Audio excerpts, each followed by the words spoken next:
Let's continue now with our practice problem number 9. If a sports event starts at 6 p.m. in Los Angeles, UTC minus 8, what time will it be in Sydney? UTC plus 10.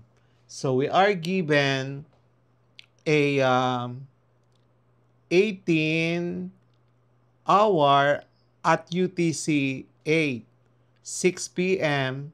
That means 6 o'clock plus 12. So you have 18 o'clock at UTC 8. So we are required the Sydney local time. So solution, so we have 18 hours, 18 o'clock plus 8 o'clock is equal to um, 2 a.m. So why do we have 2 a.m.? 18 plus 8 is equal to 26. So subtract 24, so you have 2. So yeah, that's 2 a.m. in the next day. And then we are asked to determine the time in Sydney. The time in Sydney is plus 10. So you have 2 o'clock in the morning plus 10 hours is equal to 12 the next day. So the answer, final answer is 12 p.m. the next day in Sydney. Okay, so number 10. A flight departs Dubai UTC plus 4 at 11 p.m. and takes 8 hours. What is the arrival time in Singapore? UTC plus 8. So we're given 11 p.m. plus 12. That will have to be equal to 23 o'clock, and UTC plus 4. So you have and then you have 8 hours travel. So we are asked the SG local time. So via UTC 23 o'clock minus 4, that will have to be 19 o'clock UTC. And then that is now equivalent to 19 o'clock. And then the arrival time plus 8 is equal to 3 a.m. the next day. Why 3 a.m.? Because 19 plus 8 hours is equal to 27. And then minus 24, you have 3. So 3 a.m. UTC the next day. So you have 3 a.m. plus 8 hours is equal to 11 a.m. the next day.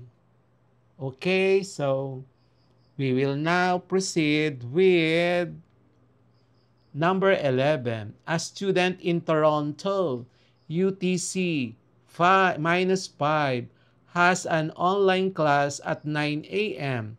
What time will it be in London, UTC plus 0? So we're given a 9 o'clock at UTC minus 5. So we are asked to get the London local time. So London is 5 hours ahead because you, okay, so and then 9 o'clock plus 5 hours is 14 hours. 14 o'clock. So that would mean 2 p.m. in London. Number 12. A company in Berlin, UTC plus 1, sends an email at 2 p.m. The recipient in Los Angeles, UTC minus 8, receives it instantly. What is the local time in Los Angeles? So we're given 14 o'clock at UTC plus 1. So LA local time. LA is 9 hours behind. And so 14 hours minus 9 is equal to 5 o'clock. So the final answer is 5 a.m. Los Angeles time. Number 13. A webinar starts at 7 p.m. in New Delhi, UTC plus 5:30. And then, what time will it be in Tokyo, UTC plus 9? So we're given 19 o'clock at UTC plus 5:30. And then required Tokyo local. So Tokyo is 3 hours and 30 minutes ahead. So the answer is, you have 19 o'clock plus 3.3 is equal to 22 o'clock and 22:30 o'clock. So the final answer is 10:30 p.m. in Tokyo. And then, number 14, a package leaves San Francisco, UTC minus 8 at 10 a.m. If it takes 12 hours to reach Hong Kong, UTC plus 8, what is the local time in Hong Kong upon arrival? So we're given 10 a.m. 10 o'clock, UTC minus 8, duration 12 hours. So, sa Hong Kong local time. So, the solution via UTC. So, we have 10 o'clock plus 8 hours. So, it will be 18 o'clock UTC. And then, we need to add 12 hours because that is the time for it to take to reach Hong Kong. So you will have 6 a.m. UTC the next day. Why 6? 18 plus 12 is 30. Minus 24 is 6. So 6 a.m. the next day. And then we have 6 o'clock plus 8 hours. The UTC is 14. So minus 12, so you have 2 p.m. the next day. And that is the time in Hong Kong. Number 15. A global conference is held at 1 p.m. in Johannesburg, UTC plus 2. What time will it be in Manila? UTC plus 8. So we're given 13 o'clock at UTC plus 2. So Manila time. Manila is 6 hours ahead. So 13 o'clock plus 6 hours is 17 hours. And then the final answer will be 7 o'clock p.m. Why 7 o'clock p.m.? We subtract 12 from 19. So it's 7 and it's now in the afternoon. Okay, MCQ, MG Lesson 7, Mastering Time Conversions, Applying Time Across Travel, Projects, and Daily Life. Number 1, a flight from Manila to Tokyo takes 4 hours and 30 minutes if the plane departs at 9:15 a.m. That what time will it arrive in Tokyo? Local time, same time zone. So A, 12:45 p.m., B, 1:45 p.m., C, 2 p.m., D, 1 p.m. Okay, MCQ number 2.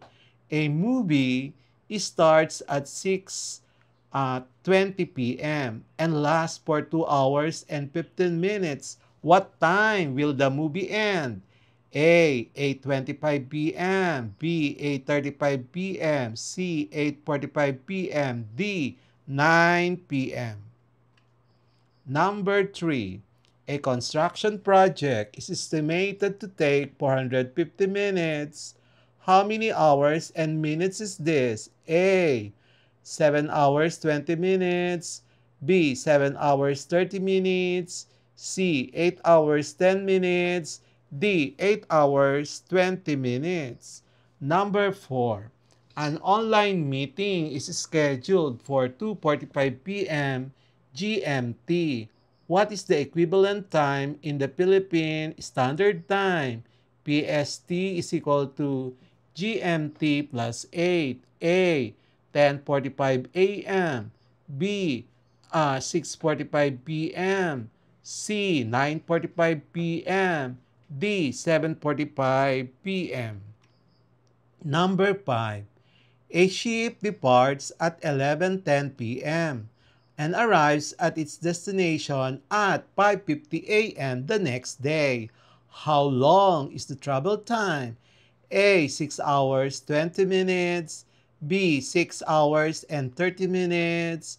C. 6 hours and 40 minutes. D. 6 hours and 50 minutes. Number 6. A seminar lasts 3 hours and 45 minutes. If it starts at 8:15 a.m., what time will it end? A. 11:45 a.m. B. 12 p.m. C. 12:15 p.m. D. 12:13 p.m. Number 7. A train departs at 7:35 a.m. and arrives at 10:05 a.m. What is the travel time? A. 2 hours 25 minutes. B. 2 hours 30 minutes. C. 2 hours 35 minutes. D. 2 hours and 40 minutes. Number 8. A factory shift is 9.5 hours long. How many minutes is this? A. 560 minutes. B. 570 minutes. C. 580 minutes. D. 590 minutes. Number 9. A package delivery takes 36 hours from pick-up to arrival.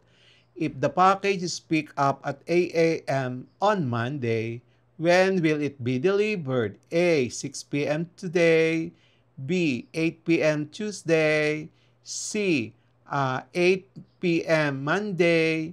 D. 8 p.m. Wednesday. Number 10. A bus leaves at 3:40 p.m.